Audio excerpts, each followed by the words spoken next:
So I'm looking to the left of it now. This is looking good, and it's a little bit further from the crowds. I mean, look at this point right here. We've all seen it before. Those fishermen that catch fish after fish, and they're huge fish. And there's lots of fish. You ask them, where are you fishing? And they will never tell you where they're fishing. That's because they're in a secret spot. And today, I'm going to show you how to find their secret spot and how to have your own secret spot for yourself. And it's not too hard. Let me explain. Now, if you have your own secret spot, don't throw hate at me. I'm not actually going to show them your specific fishing spot. And to those of you who are looking for those spots, you can't be mad at them for hiding their fishing spot because this is their honey hole that they put time in finding the right tide, finding the right setup. It takes time to do that. And then once they tell you where that spot is, there's going to be a tremendous amount of fishermen in that area, and then it's going to get fished out, and then you're fishing shoulder to shoulder, and it's not a honey hole anymore. It's just a big spot with a bunch of beginners coming to it and not knowing what they're doing. That is not respectful to the people who are already there. So if you want to have these spots, you're going to have to find them yourself.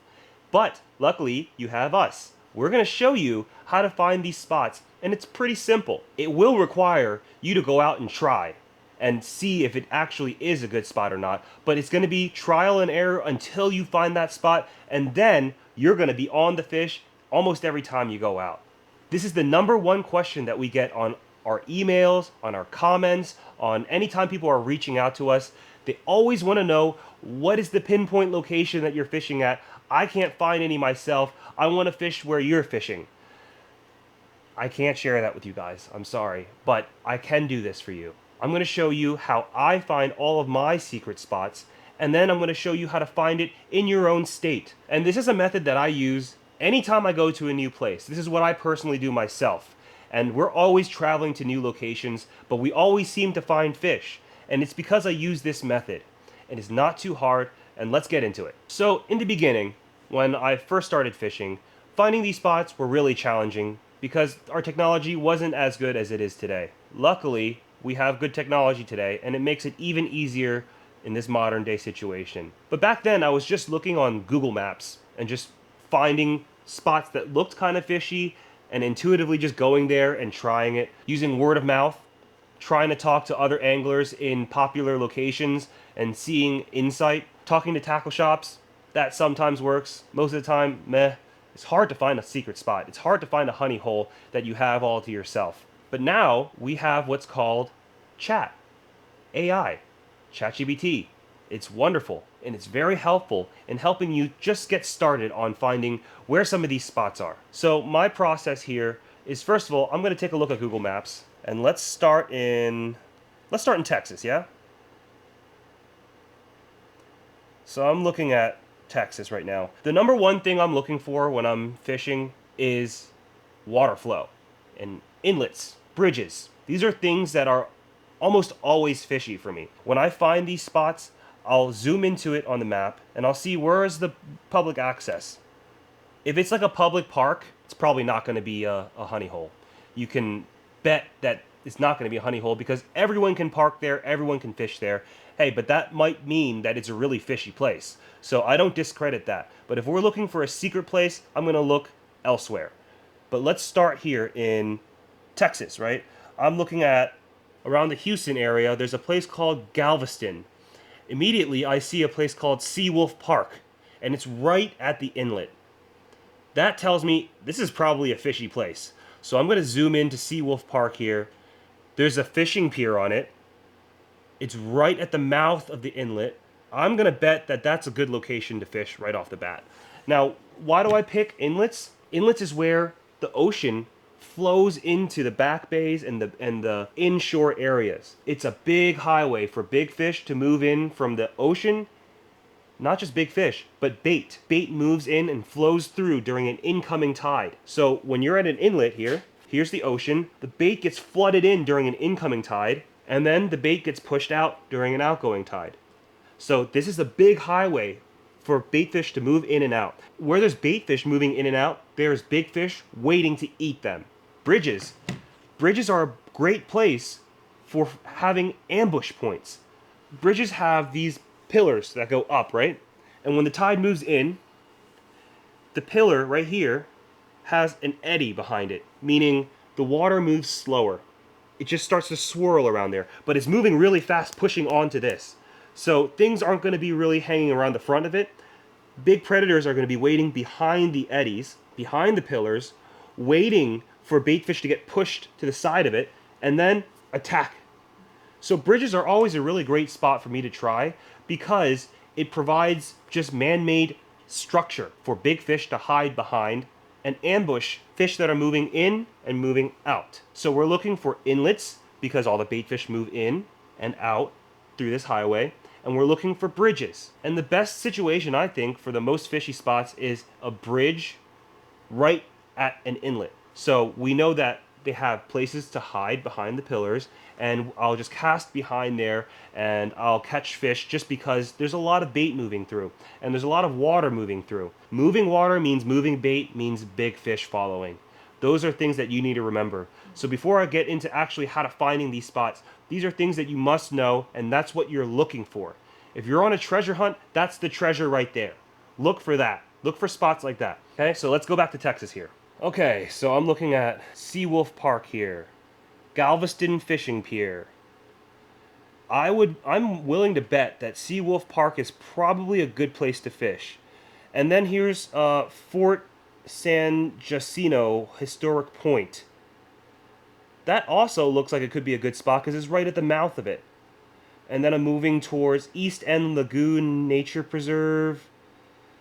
It looks like not much parking around here. It looks like you might actually have to walk, or maybe you could drive your car out on there.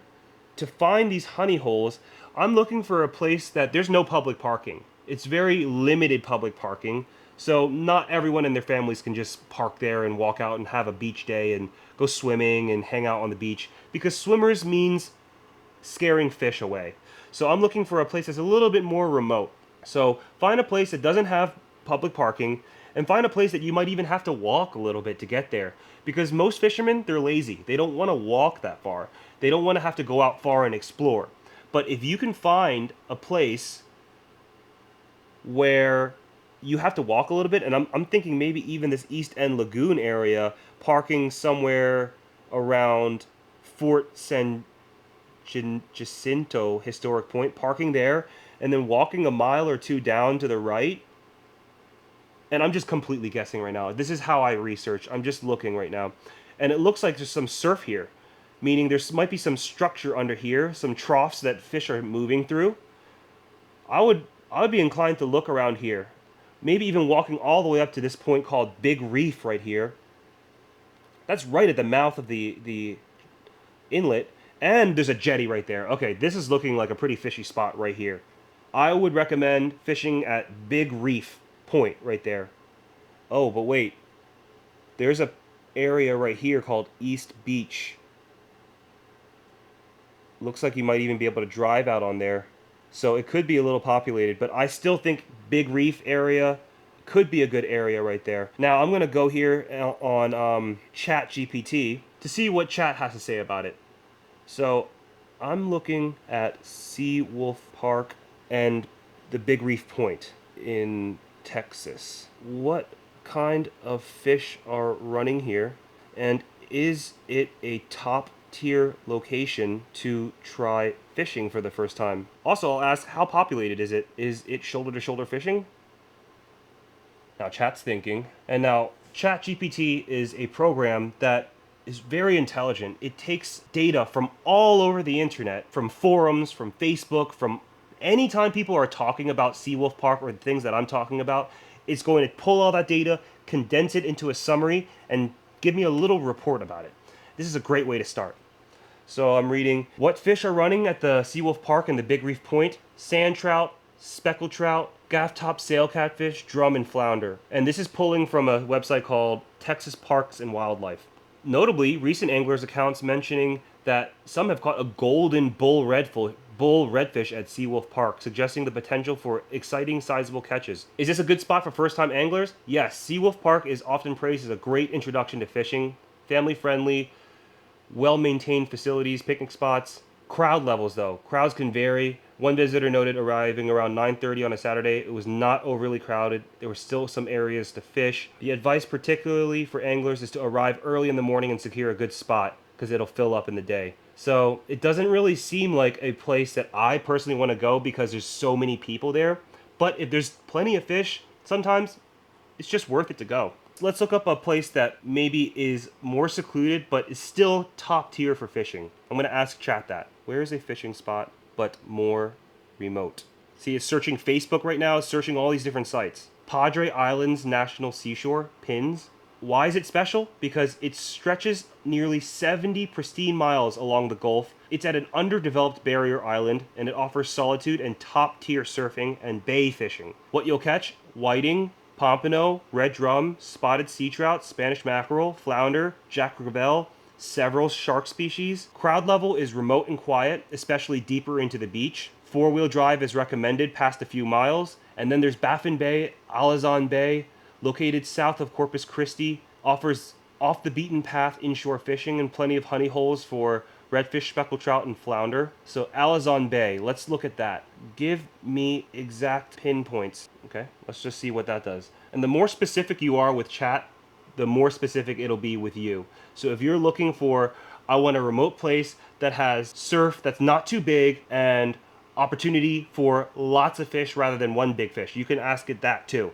So it's giving us Baffin Bay, good public shoreline and launch point. From here you can access Baffin and Alazan Bay. So Coffer Hubert Memorial Park here. Okay, now I'm looking here. It's looking like there's a big parking lot and a lot of camping here. That might, and a lot of docks. It's pretty developed.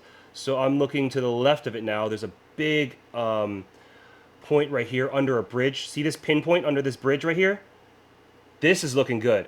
And it's a little bit further from the crowds. So I can expect that not as many people are going to walk under this bridge. I mean, look at this point right here. That bridge looks like it could be pretty promising right there. So I'm going to pin that on my maps here.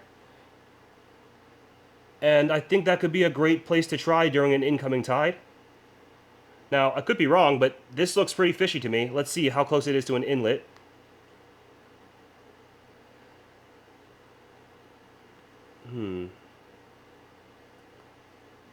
It's not super close to an inlet, but it does look like a lot of water movement could be right here at this pinch point. So that's just the start, you know. I'm going to keep going deeper into research about this, but this is how you start to find these pinpoints. Now let's look at Padre National Seashore, which is all the way to the right of that. Yeah, I mean, this is just like miles and miles of water here. Now, instead of just searching flat land there, I'm going to go all the way down and just try and find an inlet on this beach. So I'm looking down here.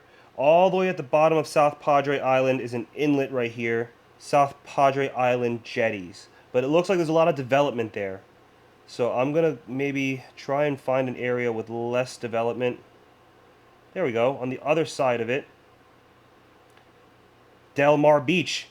There we go. That looks like way more remote. There's no development behind here. And then you can park here at the... Either you could drive on there or you could park here at the SpaceX Starship orbital pad. That's pretty cool. And then just walk your way up or bring an e-bike and start biking up there. But the objective is to get as close as you can to that inlet right there. And I think there would be a lot of fish. Just fish a mile away from the inlet or just try and get to the inlet, and that's a good honey hole right there. So it's a process of looking on Google Maps in the location that you want to go fishing in, finding little spots with inlets and bridges, and then going on ChatGPT and checking data. So once you know it's fishy in that area, you start looking for points that are inlets or bridges, and you start pinpointing these locations, and then you go back to chat, ask chat, what are people using in this area? What kind of bait? Where are they getting the bait? And that's how you really start to find new locations for yourself. And I will go way deeper into that, but you see how chat can help. You see how knowing these structures can help.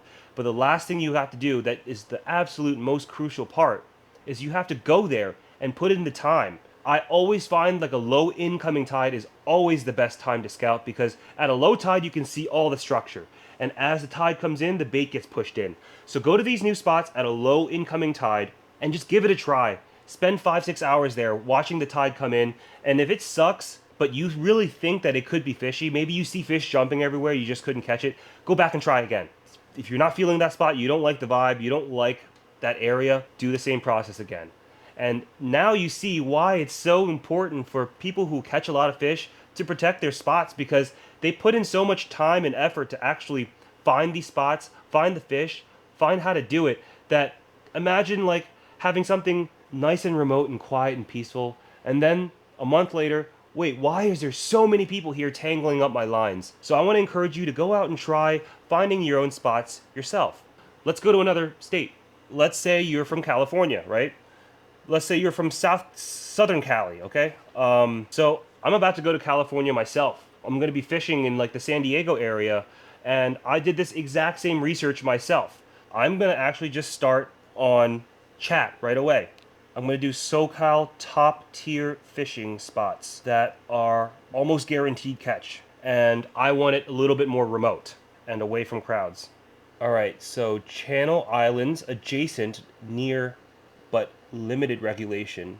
While marine protected areas, MPAs around Channel Island dramatically boost fish populations, launching from islands like Catalina or San Clemente gives... that's not what I'm looking for. So I need to be more specific. I'm looking for shore fishing. Where do I park? Where do I walk? And what am I looking for in terms of a good spot? Okay, so it gave me some pictures of the vibe. And it looks like remote chilling on a beach, casting, sunset casting. Someone caught a big croaker here. Top saltwater shore fishing spots in Southern California away from the crowds. So here's a breakdown. Bolsa Chica State Beach, Huntington Beach area. Doheny State Park in Orange County. Convenient parking in the state beach lots behind the railway. Easy beach access. Remote beaches along Highway 1. So it sounded pretty promising. Remote beaches along Highway 1, Central Coastal. Best picks, San Simeon Shores, Moonstone Beach, Sandspit Beach. Let's go to Sandspit Beach because I like that name. Ooh, looks very remote. Thanks, chat. Ooh, this place is called Shark Inlet too. Okay. Okay, so it looks very remote here. It looks like there's a parking right here, and it's kind of a walk to get down, but the best spots sometimes require a walk. And then you can see some pretty obvious cuts and troughs here.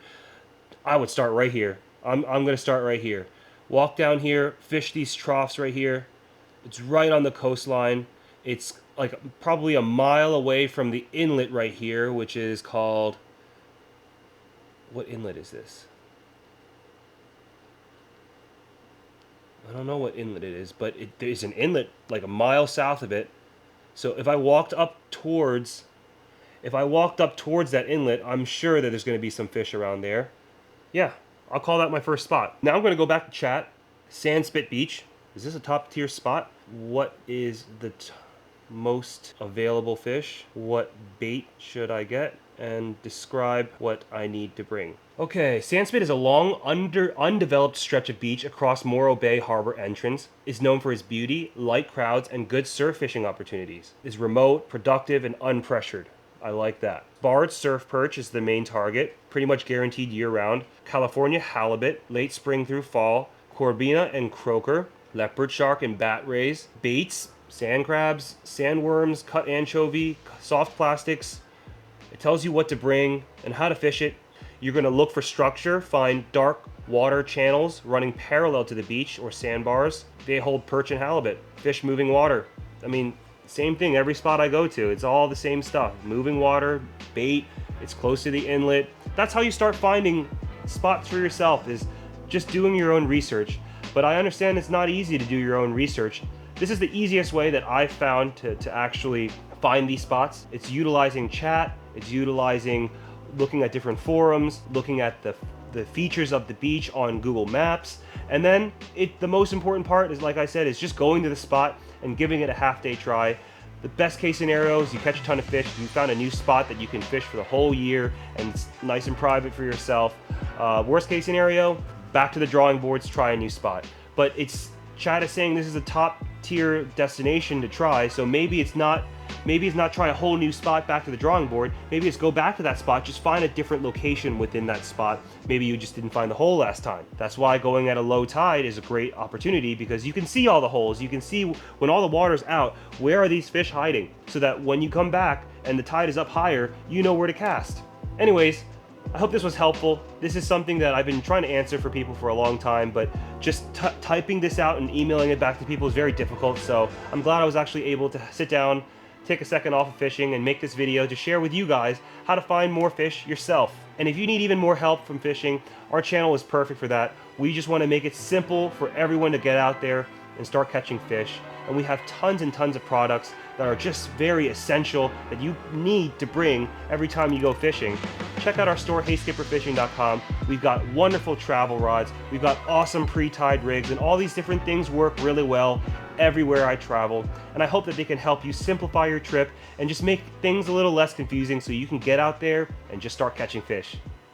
Thank you guys for watching. I'll see you next week. Hey!